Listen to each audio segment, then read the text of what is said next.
Nice to see you sa ating worship this Sunday. Alam ko yung situation natin ay mahirap, pero I decided to have a live service this morning, at yung mga hindi, mamaya mapapanood nila yung pangangaral. Maganda ay magpatuloy pa rin tayo mag-worship sa Panginoon. And kanina we made a prayer, yun ay magandang mag-start. As we study God's Word this morning, I invite you to open your Bible in the book of Proverbs. We're going to read 2 verses. Proverbs chapter 3, verse 5, and Psalm chapter 118, verse 8. Proverbs chapter 3, verse 5.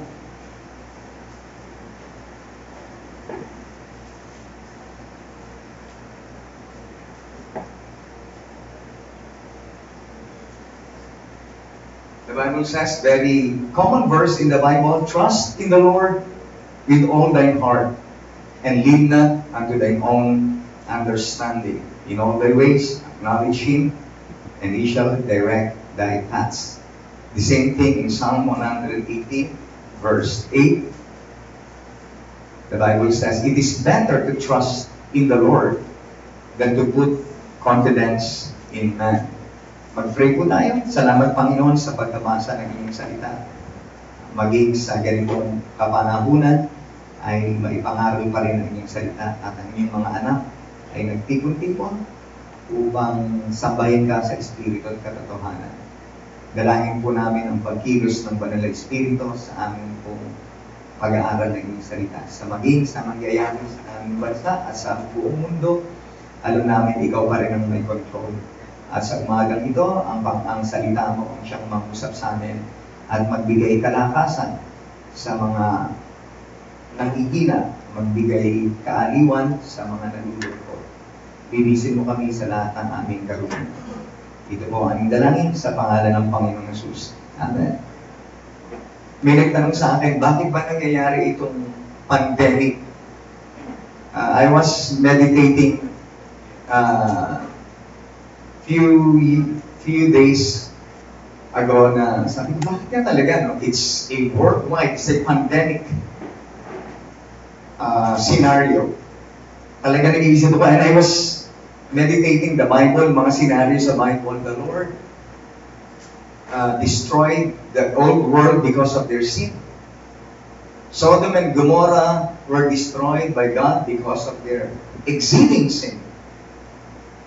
And a lot of happening around us in the whole world. I don't know, I might be wrong or what. Is it possible na talagang pinarurusahan din ng Panginoon ang makasalanang mundong ito?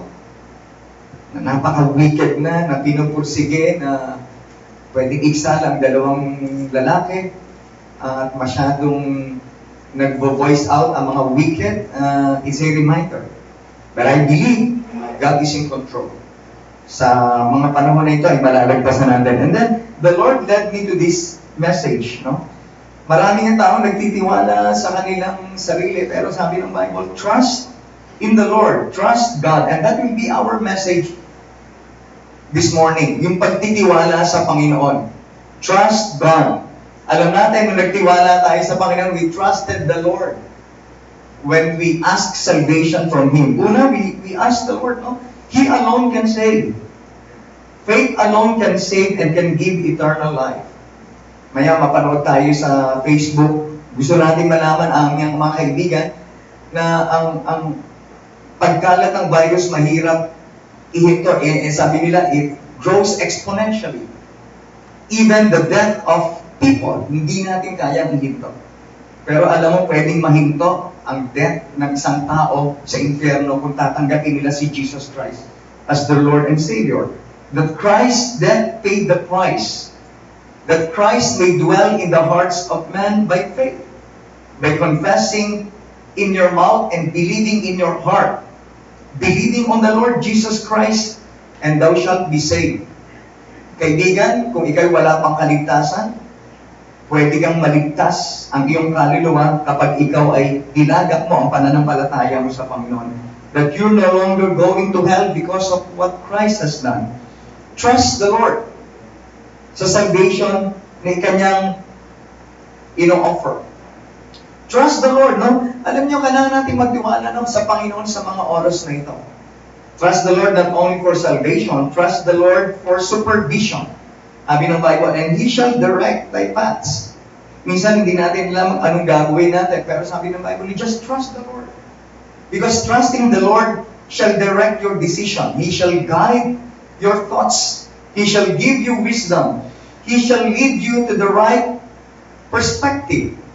No supervision. Whatever happened, as long as you are guided by the divine. You know the story of the Magi? Paano nila nakita si Jesus Christ? When they followed the scripture. When they followed the star. And these are what? They were guided by the divine. And what happened? Yung scripture tsaka yung star, ginaid sila na makita nila ang Panginoon. They were guided by the scripture and the star. And they found their way to Jesus Christ. Alam niyo, pag nahalaman mo ang daan mo pagtungo sa Panginoon, when you found the Lord, you will also find His will in your life. Trust the Lord, no? Siya yung magbibigay sa iyo ng guidance, supervision, sabi ng Bible yan. And He shall direct thy paths. When you trust the Lord, sabi rin ng Bible, sa verse 10 ng chapter 3, thy barn shall be filled with plenty. Pag ikaw nagtitiwala sa Panginoon, mayroong supplication. Meaning to say, huwag kang mag-worry sa buhay mo. Nandito na kami nung Wednesday. Punta kami ng Walter Mart. Daming tao. Nagpapanik buying. Sabi ko, kailan pa nag-start ang ganitong karaming tao? Sabi niya, sir, nung Monday pa. Until kagabi, ang dami pa rin tao. Talagang nagpapanik buying yata yung mga tao. Sabi nga nung iba, yung iba puro panic lang, walang buying. Alam niya, ang dami nakakatawang senaryo doon sa loob ng Walter Mart. Yung iba kumanong-kuha, sabi niya, mag-asawa, sabi niya, mahal, sabi ko, wala na, hindi na natin kaya ng pera natin ito, balik natin. Yung iba naman, yung mag-ina, sabi niya, mama, tinapay, mama pala, tinapay. Nagpapanik sila kung anong bibili nila. Wala kayo kay Sir Dick. Talagang pumunta siya ng Walter, Sir Dick, anong bibili mo? Pancake. Pancake buying. Para kanya na yan, para kanya ano. At hindi na lang pancake, a lot of pancakes. Ganun niya kamahal yung anak niya. Ako naman parang nagdala rin ako, bumili ako ng mga dilata. Sabi ko, pagbili ko ng dilata, Nikki, yung dilata, hindi naman ako mahilig sa dilata. Bawal pala sa akin yung dilata, mataas ang aking creativity. But anyway, just in case. Now, let me go back doon sa Bible, no? Kailangan malaman natin, minsan nakakalimutan natin that we are Christians. We are children of God. So, kailangan ma-remind uli sa atin, kanino talaga tayo nagtitiwala? Kailangan ma-remind uli sa atin, kasi sa mga panahon nito, people are surrounded, no? They are surrounded by fear and doubts and worries. And humanly speaking, hindi mo naman yan masisisi ang tao. Even Christians, meron ganyang fear, no? Pwedeng madatnan ng ganyan, ng sakit. But still, alam niyo ang Panginoon, sabi ng Bible, take no thought. Be not anxious. Sabi ng Bible, because marami yan. Sinabi ng Biblia na if God hears the cry of the raven, if God feeds the fowl of the air, if God dresses the field with grass and with beautiful flowers, if God provided for His people in the past, and He's providing in the present, surely He's going to take care of our future. Trust God. Very basic. Trust God in your salvation. Katulad na ginawa natin, tayo na ng palataya sa Panginoon. Trust God for His supervision. Trust God for His supplication. Remember, He is our Jehovah Jireh. He will just provide. He gave son to Abraham. He gave Samuel to Hannah. The Lord provided food and water for His people during their 40 years wandering in the wilderness. He provided food during the famine in the time of Elijah. He fed the multitude. He turned the water into wine. He saves, He secures, and He supplies. Trust God, no? Sabi rin ng Bible, lean not unto thine own understanding. Trust God for smartness or wisdom, understanding things through God's perspective. Alam niyo, pag pinag-aralan niyo rin ang buhay ni Joseph, mahirap din na naging buhay niya. Hindi niya rin maintindihan. Basta meron siyang dream na lahat ng mga kapatid niya ay yuyuko sa kanya. Joseph just went on with the trials in his life. He just went on with the journey of his life until such time that the Lord promoted him. Hanggang dumating yung time na yung mga kapatid niya talagang yumukod sa kanya. At ang sabi ng Bible, hindi siya nagalit sa mga kapatid niya. Pag pinag-aralan niyo sa Bible, yung mga kapatid niya, when Joseph revealed himself, takot sila eh. Pero sabi ni Joseph, but God meant it unto good. Wisdom. In times like this, kailangan natin, huwag kayong mag-lean sa inyong understanding. Magkaka-COVID ba ako? Ano ba, pag ako nagka-COVID, mamamatay na ba ako? Kasi ang very deadly ang COVID, droplet lang ng saliva. Kung kanina natin nasa table, tumansik din sa table, nandun yung virus. Once na na-touch mo yun, at kinirab mo sa eyes mo, pumasok na agad yung virus mo. That's it. Ganun siya kabilis. Pero ang Panginoon, of course, nagtitiwala tayo sa Kanya, pero we do the preventive measures. Sabi ng Bible, we have to trust the Lord. Kanina sa Psalm 118 verse 8, sabi ng mga theologian, that verse is the very center of the Bible. Are you aware that Psalm 118 verse 8 is the very center verse of the Bible? And in the very center of verse of the Bible, you would see, trust the Lord. Trust the Lord. Sabi ng Bible, it is good to put confidence in men. The Bible is saying na it does not say that we never put confidence in man, but it is good to put confidence. It is better to trust in the Lord. Sabi ng Psalm 1, let me just quote that. Sabi ng Bible sa Psalm 118 verse 8, it is better to trust in the Lord than to put confidence in man. So, it is good to put confidence in man, but it is better to trust the Lord. Because man is limited. Man sometimes lies, man sometimes flatters, man sometimes is unreliable. Yung iba napaparanoid kasi kung ano-ano binabasa.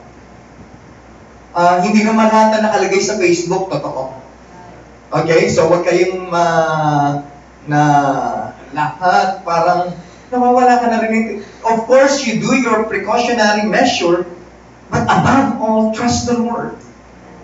Naingatan ka ng Panginoon, lalo niya mga nagwo-work sa labas. Mag-pray ka, no? Trust the Lord. Kasi sabi ng Bible, it is better to trust in the Lord.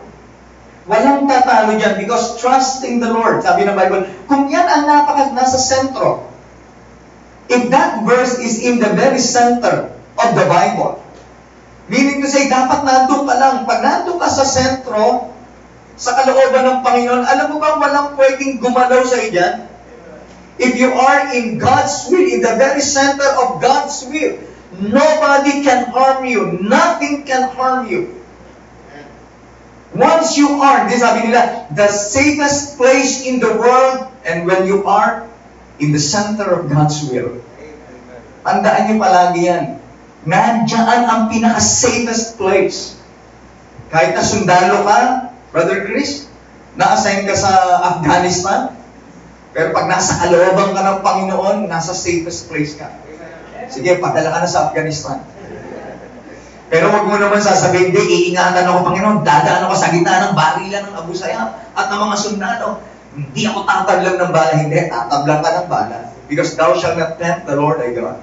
What am I saying here? Sabi lang ng Bible, when you are in the center, is it coincidence that that verse, that thought, is in the very center of the Bible? Ibig sabihin niya, dapat ang buhay natin nakasentro sa pagtitiwala sa Panginoon.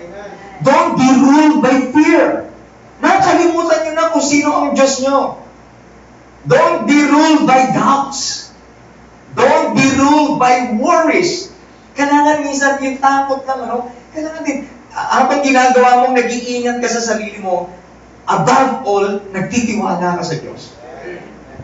Gawin nyo ang dapat gawin para huwag kayong magkasakit. Mag-alcohol kayo, mag-disinfect kayo, distance kayo sa mga tao, pero above all, magtiwala kayo sa Panginoon. Trust the Lord. If problems push you away from the very center of God's will, trust the Lord. If pleasures in life throw you away from the center of God's will, trust the Lord. If carnality drives you away from the very center of God's will, if doubts drift you away from the very center of God's will, you just trust the Lord. If offense leads you away from the very center of God's will, balik lang kayo sa Panginoon. If sin separates you away from Him, balik lang. If unanswered prayers cast you away from His will, magtiwala pa rin sa Panginoon, parang walang sagot. If sickness moves you away from the Lord's will, balik lang. Di ba, minsan pag nagkakasakit ka, parang wala na yung pananampalataya mo. Lord, parang give up na ako. I am about to die. Pero sabi lang ng Bible, it is better to trust the Lord. Pag ikaw parang wala na, may takot ka na, some people trust their money. Some people, di ba? They put their trust in man. They put their trust in riches. Pero sabi ng Bible, trust in the Lord. Dapat malaki yung pagtitiwala natin sa Diyos kaysa sa fear natin. Kailangan mas mataas yung pagtitiwala natin sa Diyos kaysa sa doubt natin. Natatalo tayo ng doubt natin. Natatalo tayo ng mga bagay-bagay na naririnig natin. Balik lang tayo sa center ng Bible. It is better to trust in the Lord. Huwag kayong matakot. It is better to trust in the Lord. Trust Him when your faith is gone. Trust the Lord when hope is gone. Trust the Lord when love is absent. Trust the Lord when heart is broken. When life leads you to beggary. Trust the Lord when the world offers you nothing but hatred. Trust the Lord when the world offers you nothing but envy. Trust the Lord when the world offers you nothing but agony. Trust the Lord when the Lord offers you nothing but COVID. You better trust the Lord. Wala tayong magawa na dyan. And it is spreading. Ang bilit, it's a sad reality. When people knew about the spread out, the outbreak, the pandemic of COVID, people began to panic. And then, mag-prepare sila. Hindi nila alam, merong isang virus noon pa, kumalat na. And that is sin. Kumalat na yung sin. And sin is killing people. Sin sending people to hell. Dapat talaga yan ang ipag-prepare ng mga tao. Kaya after ng quarantine, dapat lalo tayong maging masipag, mag-lead ng hallelujah. Nung narinig itong news na to, nawala yung ating evangelistic. Talagang nalungkot talaga ako doon. I was saddened by the news. Okay? Talagang kailangan magtiwala sa Panginoon. Alam niyo, when victory is not on your side, just trust the Lord. When your luck or fortune or chances don't fall on you, just trust the Lord. When life is unfair, diba sometimes life is unfair? Just like Joseph. Unfair ang buhay niya. Just trust the Lord. When God is seemingly absent, sometimes in our life, di ba, we tend to find the Lord. Remember Elijah, hinahanap niya ang Panginoon. The Lord is not in the earthquake. The Lord is not in the fire. Hinahanap niya, wala rin sa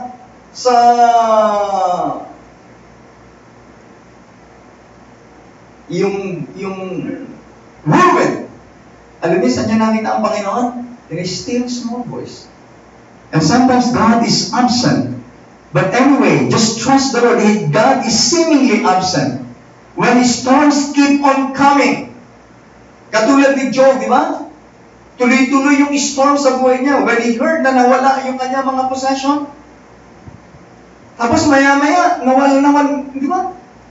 Namatay naman yung mga anak niya, tuloy-tuloy yung news. Just, the storm just keep on coming. When being tested, when your friends go the opposite, when people come and go. Just like ngayon, no, nahadlangan tayo ng ganitong ng situation. Sabi ko, kung sino lang yung pupunta, I'm just going to trust the Lord. Tapos sabi nga, nakita ko na pwede palang mag-religious gathering as long as you observe social distancing. I just trust the Lord for that. Okay? Sabi ko, kung wala, yung family ko rin, mag-preach pa rin, i-record pa rin, para makapakinig naman yung iba. Iba talagang gustong pumunta, pero wala tayong magawa. Pero kailangan natin magtiwala sa Panginoon. When your dreams are shattered, just trust the Lord. When you make wrong decisions, and you suffer consequences, sometimes we make wrong decisions in our life, and we suffer the consequences of it.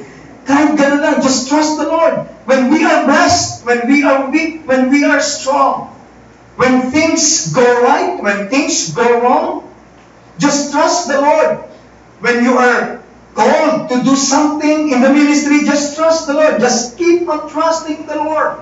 Di ba? Katulad ng sabi ng kanta, I'll just keep trusting my Lord as I walk along. Di ba? Just trust the Lord. Kanta lang ng kanta. Though the storm cloud darken the sky, or the heavenly trails, I just keep trusting the Lord. We keep trusting the Lord, but who is God anyway that we can fully trust Him? Remember, He knows our frailties. He knows our weakness. He understands our sorrows. He understands our shortcomings. He forgives, He keeps, He cares, He loves, He holds our future, He saves. He is able to lift us up. He can, He will, and He is very willing to help us. He is that great I am. In times like this, in crises like this, brethren, the Bible is telling us, trust in the Lord. It is better to trust the Lord than to put confidence in man. Kailangan lang natin magtiwala sa Panginoon. Yung mga anak natin, hindi natin alam. Just trust the Lord. Bigay na lang natin sa Panginoon yan. Yung ibang business niya, na-apekto man, bigay natin yan sa Panginoon. Tandaan nyo, huwag kayong matakot sa nangyayari. Ano man mga mangyari, lagi nyo tatandaan. Minsan nakalimutan natin tayo yung mga anak ng Diyos. Ang Diyos natin, ang pinakamakapangyarihan Diyos sa lahat. Nakalimutan natin na iningatan tayo ng Diyos, hindi na tayo pupunta ng impyerno. Kaya niya tayo ingatan, ano man mangyari. Huwag kayong maparanoid sa mga nangyayari. Meron tayong Diyos na makapangyarihan. Trust in the Lord. Lilipas din ito. Sabi ng mga bahay sa Bible, maraming problema and it shall come to pass. Lilipas din siya. The message for this morning is very simple. It is better to trust in the Lord. Shall we pray? Lord, we just thank you this morning. We are reminded once again a simple truth in the Bible. We are surrounded by things that we cannot control. And even Christians are affected. We begin to rattle, we begin to doubt, and sometimes we even lose our faith. Lord, forgive us. Not knowing who God is in our life. In a simple truth in the Bible, it is better to trust in the Lord. And that is the very center verse in the Bible. And we don't want to be drifted away from this truth. Allow us to be always in the very center of God's will. Lord, we just thank you for reminding us this simple truth in the Bible. From now on until April 14, we are going to face a different world. There will be a community quarantine. It is my prayer that you protect your people. We are going to do precautionary measures, but above all, we trust you for what's happening around us. And this will open our eyes of faith that is a big opportunity to warn the Lord, to warn the world about the virus that has been spreading, and that is sin, that is killing human race. And it is only the Lord Jesus Christ, His precious blood, can cure that sin. And after this, you are going to give us hunger to win more souls for Jesus Christ. Lord, we just trust You. We just believe on You. We just rely on Your word, because what You have said is true and will always be true. Bless us, O Lord, as we give our offering this morning, and may You honor our gifts and our giving. Forgive us from all our sins. We pray all these things in Jesus' name. Amen. Amen.